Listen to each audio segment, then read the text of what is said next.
Assalamualaikum. Apa kabar sahabatmuku semua? Semoga keadaan sehat sejahtera selalu. Kucing merupakan salah satu hewan peliharaan yang sangat populer di seluruh dunia, termasuk Indonesia. Dalam sejarah Islam, kucing memiliki keistimewaan yang sangat luar biasa. Baginda Nabi Muhammad SAW bahkan berpesan kepada para sahabatnya untuk menyayangi kucing peliharaan, layaknya menyayangi keluarga sendiri. Salah satu kucing yang dimiliki oleh Nabi bernama Muezza. Kucing ini sungguh sangat luar biasa karena Muezza selalu mengeong ketika mendengar azan, dan seolah-olah suaranya terdengar seperti mengikuti lantunan suara azan. Pada abad 13, dalam dunia seni Islam, rupa kucing dijadikan mata uang sebagai bentuk manifestasi penghargaan masyarakat Islam. Sedangkan di dunia sastra, para penyair tak ragu untuk membuat syair bagi kucing peliharaannya yang telah berjasa itu. Dan masih banyak lagi kisah-kisah kucing yang sangat luar biasa dalam beradab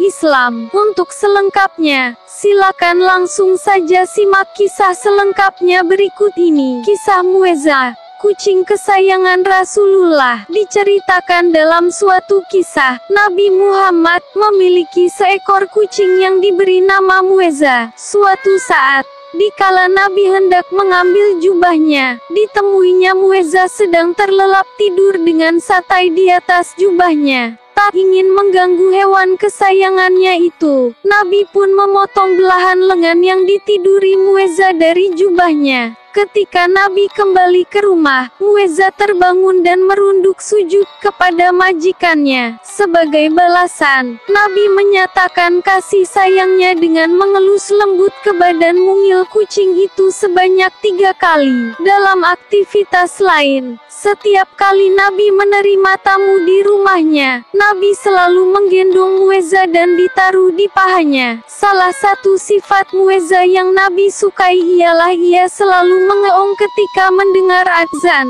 dan seolah-olah suaranya terdengar seperti mengikuti lantunan suara azan.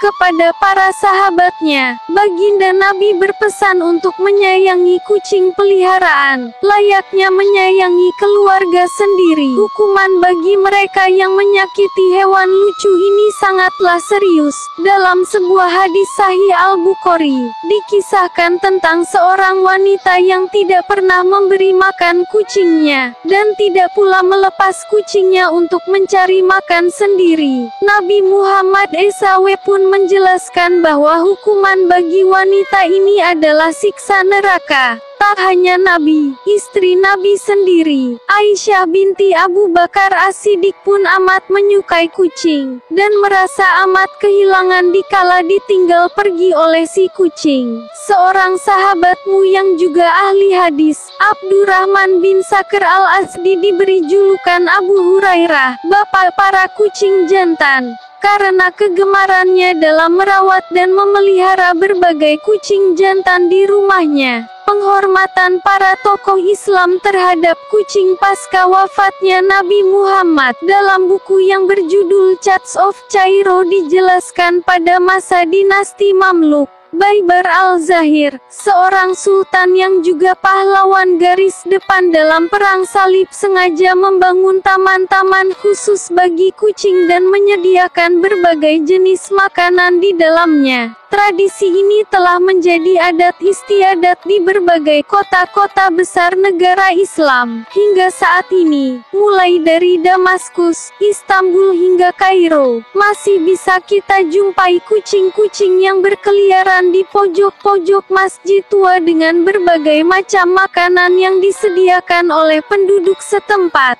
Pengaruh kucing dalam seni Islam pada abad 13, sebagai manifestasi penghargaan masyarakat Islam, rupa kucing dijadikan sebagai ukiran cincin para khalifah, termasuk porselen, patung hingga mata uang. Bahkan di dunia sastra, Para penyair tak ragu untuk membuat syair bagi kucing peliharaannya yang telah berjasa melindungi buku-buku mereka dari gigitan tikus dan serangga lainnya. Kisah kucing yang memberi inspirasi bagi para sufi. Seorang sufi ternama bernama Ibnu Basad yang hidup pada abad ke-10 Hijriah bercerita, suatu saat ia dan sahabatnya sedang duduk santai melepas lelah di atas atap masjid kota Kairo sambil menikmati makan malam.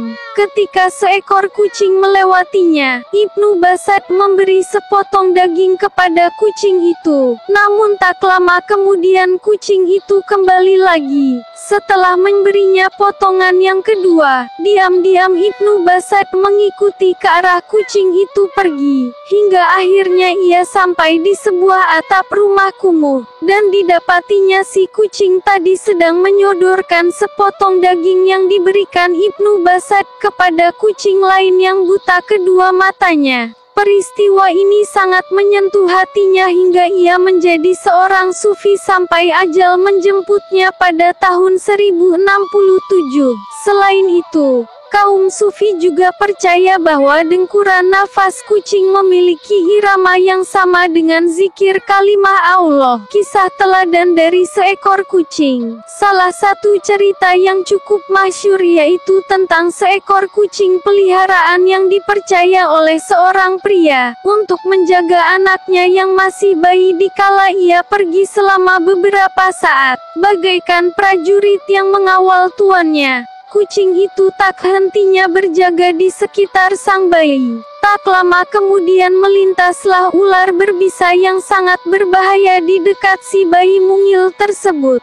Kucing itu dengan sigapnya menyerang ular itu hingga mati dengan darah yang berceceran. Sorenya ketika si pria pulang, ia kaget melihat begitu banyak darah di kasur bayinya. Prasangkanya berbisik, si kucing telah membunuh anak kesayangannya. Tak ayal lagi, ia mengambil pisau dan memenggal leher kucing yang tak berdosa itu. Tak lama kemudian, ia kaget begitu melihat anaknya terbangun dengan bangkai ular yang telah tercabik di belakang punggung anaknya. Melihat itu, si pria menangis dan menyesali perbuatannya setelah menyadari bahwa ia telah membunuh kucing peliharaannya yang telah bertaruh nyawa menjaga keselamatan anaknya. Itulah sedikit bagian kisah cerita tentang Rasulullah dan kucingnya. Semoga bermanfaat. Terima kasih sudah menyaksikan, dan jangan lupa selalu support channel kami supaya tambah semangat dan terus berkembang, dengan cara share dan subscribe. Waalaikumsalam warahmatullahi wabarakatuh.